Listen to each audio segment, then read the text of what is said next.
بسم اللہ الرحمن الرحیم۔ السلام علیکم ناظرین، آج پاکستانی سیکیورٹی اداروں نے بھارتی دہشت گرد گروہ اور ان کے سہولت کاروں کو گرفتار کیا ہے۔ یہ کوئی منفرد واقعہ نہیں، کلبھوشن آپ کو یاد ہوگا جو پاکستان نے 2016 میں پکڑا تھا۔ 18 جون 2023 کو کینیڈا میں بھارت نے سکھ رہنما ہردیپ سنگھ نجر کو قتل کیا اور بھارت اور کینیڈا میں بڑی کشیدگی پیدا ہوئی تھی۔ 29 نومبر 2023 کو امریکہ نے انکشاف کیا تھا کہ بھارت نے 52 سالہ سکھ رہنما نکھیل گپتا کو امریکہ میں قتل کرنے کی منصوبہ بندی کی۔ سکھ فار جسٹس نامی تنظیم 28 جنوری سے امریکہ میں خالصتان ریفرینڈم کا آغاز کر رہی ہے۔ امریکہ اور کینیڈا تو وہ ممالک ہیں جو آزاد ہیں۔ پاکستان کا حال تو یہ ہے کہ ملک کو بنگلہ دیش کی طرح بھارتی چراگاہ بنانے پہ کام ہو رہا ہے اور قوم سوئی پڑی ہے۔ حامد میر اور نسیم زہرا کے مطابق جنرل باجوہ اس میں آن بورڈ تھے، صحافیوں سے کہتے پھرتے تھے کہ ٹینکوں میں ڈالنے کے لیے تیل نہیں، بھارت سے صلح کر لیں۔ یہی وجہ تھی کہ بھارت نے 2020 میں جب کشمیر کو ضم کر لیا تو پاکستان نے اس پر مجرمانہ خاموشی اختیار کی۔ عمران خان کی سول حکومت کو بھی خاموش کرا لیا گیا تھا۔ بلاول زور و شور سے اب انتخابی مہم چلا رہے ہیں۔ گجرات میں کہا شیر کہتا ہے کہ میرے لیے کوئی دوسرا شکار کرے، ووٹ کا بندوبست کرے تو پھر میں باہر آؤں گا۔ مریم نواز کہتی ہیں کہ نون لیگ کے علاوہ کسی پارٹی نے کبھی کچھ کیا ہی نہیں۔ کبھی کبھی میں سوچتا ہوں کہ کیا دنیا کا کوئی ایسا بھی ملک ہوگا جہاں دو پارٹیاں مل کر تیسری پارٹی کی حکومت گرائیں، 1.5 سال اکٹھے حکومت کریں، پھر الیکشن آئے تو ایک بار پھر ایک دوسرے کے خلاف بیانات داغنے شروع کر دیں۔ 24 کروڑ پاکستانیوں کو انہوں نے شاہ دولے سمجھا ہوا ہے۔ سپریم کورٹ نے پی ٹی آئی کو بلے کا نشان نہ دینے کا تفصیلی فیصلہ جاری کر دیا ہے۔ لبے لباب یہ اختیار کیا ہے قاضی فائز عیسیٰ صاحب نے کہ الیکشن کمیشن کو اختیار ہے صحیح انتخابات نہ کرانے پر کسی پارٹی کو وہ اس کے نشان سے محروم کر سکتا ہے۔ تحریک انصاف کو بہت موقع دیا گیا لیکن اس نے غفلت برتی۔ یہ بات بار بار دہرائی جاتی ہے کہ پیپلز پارٹی، نون لیگ، جمعیت علماء اسلام اور اے این پی نسل در نسل ایک ہی خاندان کی ملکیت چلی آ رہی ہیں، ان کے الیکشن کیسے ٹھیک مان لیے گئے۔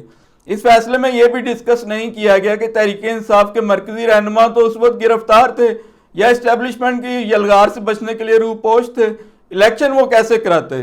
منڈی بہاؤالدین میں خطاب کرتے ہوئے شہباز شریف نے کہا کہ سیاسی قیدیوں کی رہائی کا اعلان کرنے والے بلاول بھٹو پہلے اپنے علاقے میں نجی جیلیں تو بند کرائیں۔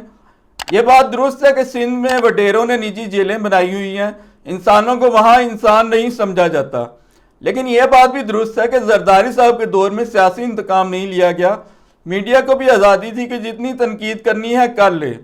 کرپشن البتہ اس دور میں ایک سائنس بن گئی تھی۔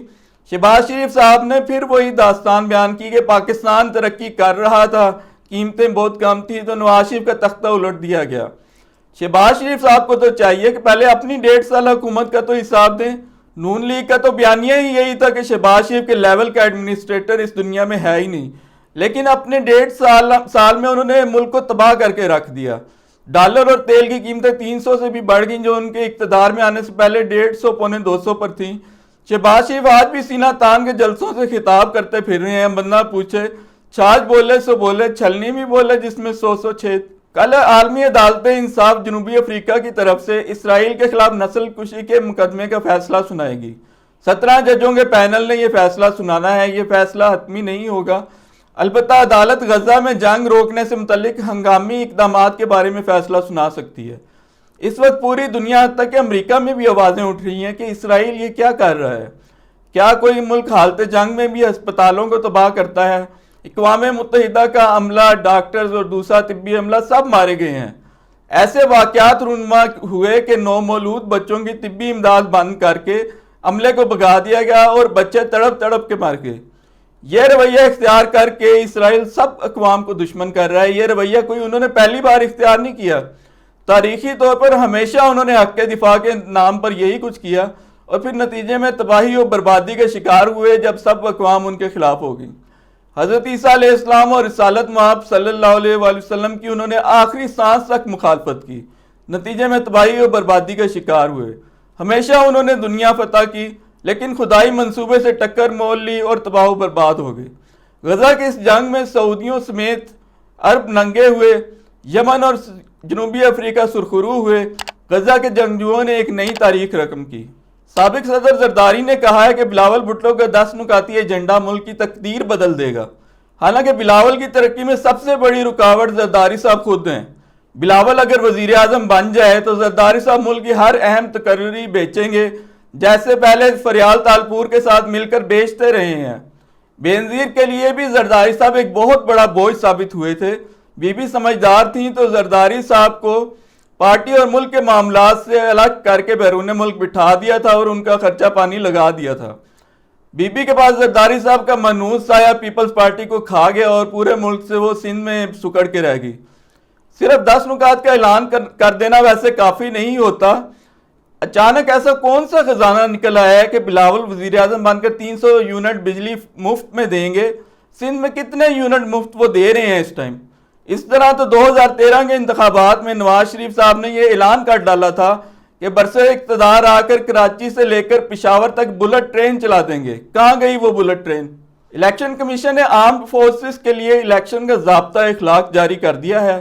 کہا گیا ہے کہ آرمڈ فورسز پولنگ کے دوران غیر جانبدار رہیں گی اور کسی سیاسی جماعت کی حمایت یا مخالفت نہیں کریں گی۔ سوال یہ پیدا ہوتا ہے کہ آرمڈ فورسز جو اس وقت تحریک انصاف کے خلاف اور نواز شریف کے حق میں جو کچھ کر رہی ہیں، تو اب ان کی اس بات پہ اعتبار کون کرے گا؟ تیرے وعدے پہ جیے ہم تو یہ جان جھوٹ جانا کہ خوشی سے مر نہ جاتے اگر اعتبار ہوتا۔ کوئی شک نہیں کہ فوج عمران خان کے خلاف ایک فریق ہے، بلکہ سب سے بڑا فریق۔ الیکشن کمیشن اور تمام اداروں کو انہوں نے عمران خان کے خلاف بری طرح استعمال کیا ہے۔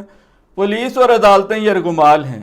عمران خان صاحب شیخ رشید سے ناراض ہیں کہ انہوں نے فرمائشی پریس کانفرنس بہرحال کر دی تھی، اس لیے تحریک انصاف اب شیخ رشید کو سپورٹ نہیں کر رہی۔ حالانکہ میری نظر میں شیخ صاحب نے اس دفعہ تو تاریخی جرأت کا مظاہرہ کیا۔ ماضی تو ان کا یہ تھا کہ نواز شریف کی گود میں بیٹھ کر بے نظیر پہ کیچڑ اچھالتے رہے۔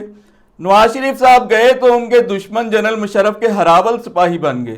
جنرل مشرف گیا تو ان کی دشمن دفاع پاکستان کونسل میں حافظ سعید کے ساتھ جا کر بیٹھ کے۔ اس کے بعد نواز شریف صاحب واپس آئے تو ان کے ساتھ تعلقات بحال کرنے کا خواب دیکھتے رہے، لیکن نواز شریف صاحب نہیں مانے۔ عمران خان کا عروج آیا تو عمران خان سے تعلقات استوار کر لیے کہ انہیں ایک میڈیا میں بولنے والا بندہ چاہیے تھا۔ حالانکہ شیخ صاحب عمران خان کو تانگا پارٹی کہتے تھے۔ اب اگر انہوں نے کھل کر فوج کے قافلے میں اب تک شرکت نہیں کی تو اس کی وجہ صرف اور صرف یہ ہے کہ شیخ صاحب کی سیاسی بصیرت انہیں بتا رہی ہے کہ عمران خان ختم نہیں ہوا، وہ پھر آ سکتا ہے۔ وفاداری والا چونچلا تو شیخ صاحب نے کبھی پالا ہی نہیں، لیکن مجھے یقین ہے کہ عمران خان کو وہ دوبارہ منا لیں گے جب یہ خوفناک وقت گزر جائے گا تو۔